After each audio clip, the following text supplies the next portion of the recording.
In this video, we will learn how to create grid layouts in Flutter using GridView and GridView Builder.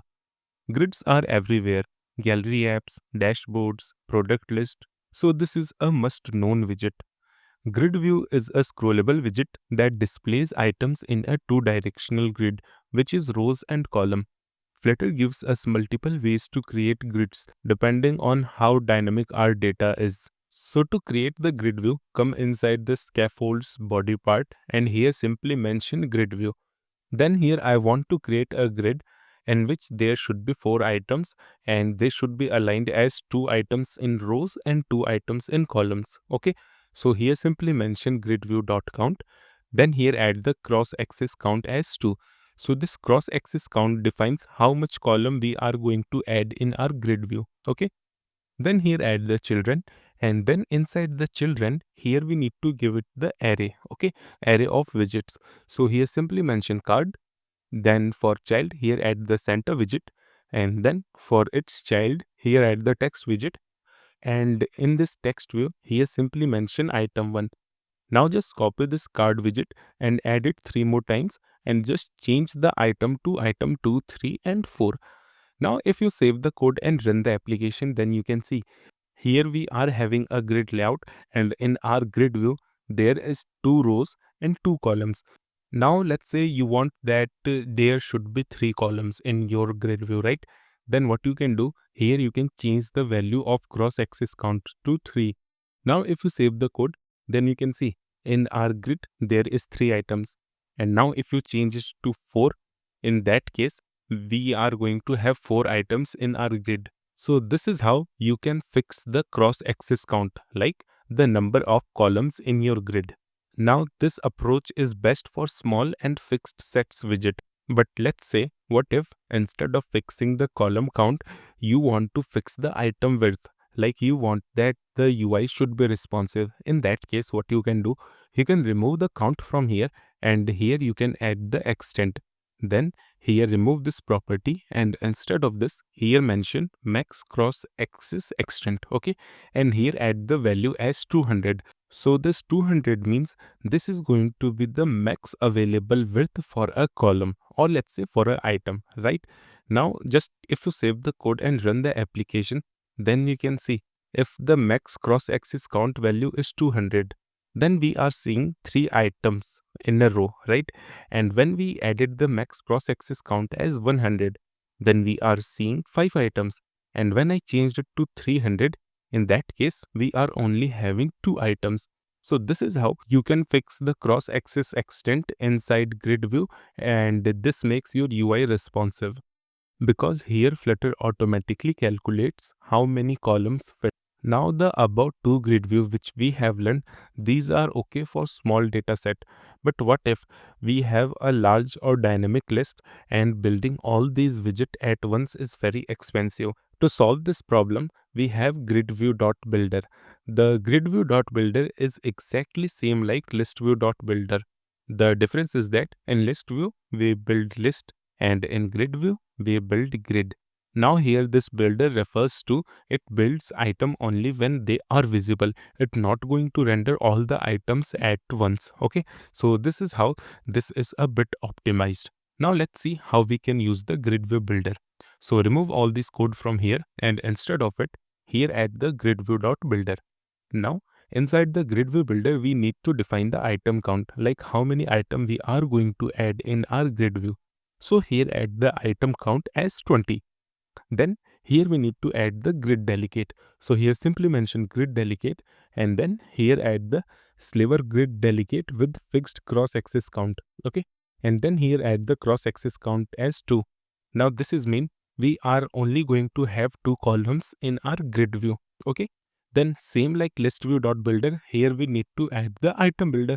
So here simply mention item builder, and then here add the context and index. Then from here we can return our UI. So from here simply mention return card, and then return a center widget, and then return the text widget which will say item and then index.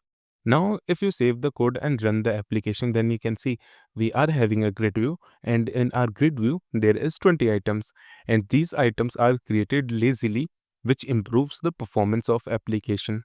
Now here is few more things which I want to tell you. In this grid delegate, we can control the grid layout. For example, let's say here I want that there should be 3 columns. Okay, so here I can simply mention cross axis count as 3. Then I want that between these two items there should be some spacing, or there should be some extra spacing, right? Then what I can do, here I can mention cross axis spacing, and then here I can add the value as 12, right? Now if you save the code and run the application, then you can see in this horizontal items we are added some space. Now let's say you want to add space between these vertical items, right? Then what you can do, here you can mention the main axis spacing, and here also add the value as 12. Now if you save the code and run the application, then you can see the vertical space is added between these items. Okay, so this is how you can add the spacing between these grid view using this sliver grid delegate. Now let's say here you want to control the item shape. Then what you can do, here you can mention the child aspect ratio. Okay, so let's say here I have mentioned the child aspect ratio as 1. So now if I save the code and run the application, then you can see there is no major difference has appeared till now, right? But what if I change the aspect ratio to 1/2? And now if you save the code and run the application, then you can see now we are having a visible change. Here the ratio is divided into 1/2. The width is 1 and the height is 2. Now let's say if you change this to 3/4, okay? Now if you save the code and run the application, then you can see right now our these card is looking something like the e-commerce website where they have a product image and pricing detail, okay? Or let's do one thing. I have a cool idea.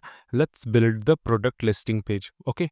So to create the product listing page, we need a class, and this is going to be a model class in which we are going to have few things: name, price, and image of the product. Okay. So come here and here create a new class as product, and here create 3 variables: string as name, double as price, and string as image. So here I'm adding image as string, and the reason is that here I will add a network image URL. Okay, so this was the reason. Now create the constructor and which mark all these 3 fields as the required. Okay, now let me copy paste this products list. You can find this code in the description and pinned comment. Okay, now come inside this body, and from here remove everything, and here add the grid view builder. Then here add the padding property, and here mention the padding as 12 from all the sides. Okay. Then here mention item count, because in the grid view we need to define how many items we are going to render.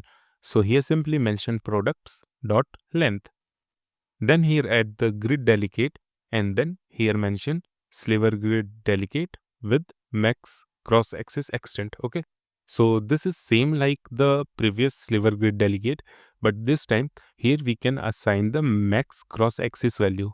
It's basically something like defining the column width. Okay. So here simply mention max cross axis extent and add the value as 200. Then add the main axis spacing as 12 and do the same for cross axis spacing, and then mention the child aspect ratio as 0.75 or 3/4, whatever you prefer. Okay. Then here mention the item builder, and then here we need to render each product individually. Okay. So here create a product variable, and then here mention products, and then here add the index. So in this specific index, whatever product is there, we will get their values. Okay. So from here we are going to return a card view. So here add the card and then mention the elevation value. So here add the elevation as 4. Then for child, here add the column view, because here we are going to add the image, product name, and the price value. Okay. Then inside this column, here mention the cross axis alignment and give the value as start. Okay. Then here add the children, and inside the children, here first add the expanded widget, and for its child, here mention the image.network. Then here we need to add the image URL. So here simply mention product.image. Then here add the box fit dot cover, and then for width here mention the double dot infinity. So basically this means it to occupy all available width of the card to render the image, and based on that it will cover the height, because here we added the fit as box fit cover. Okay. Then again here after this expanded widget, here add the padding value and here give the padding of 8 from all the sides. Okay. So now here we need to add our product name. So here simply mention child, then text, then here mention the product dot name. Then for style, here mention the text style in which just add the font weight as bold, and that's it. Now just copy the above text widget and add it one more time, and this time do one thing, change this all to symmetric and then here add the horizontal. So this text widget will have the horizontal padding of 8. Okay. Then here add the rupees sign and then here mention the product dot price. And then for text style, remove the font weight and here add the color as green. Now if you save the code and run the application, then you can see right now we are having a simple product listing page. We can improve a lot of things here, like we can add the favorites button, cart button and a lot of things, but that was not the agenda for this video. Here I just wanted to show you how you can make use of grid view. So do remember one thing, use gridview.count or extent for small and static layouts and use gridview.builder for real apps with dynamic data. And if this video helped you, like and subscribe to Widget Wisdom. And in the next video, we will see how we can make use of card and list style for drawing the content for user. So I'll see you in the next one. Till then, bye-bye.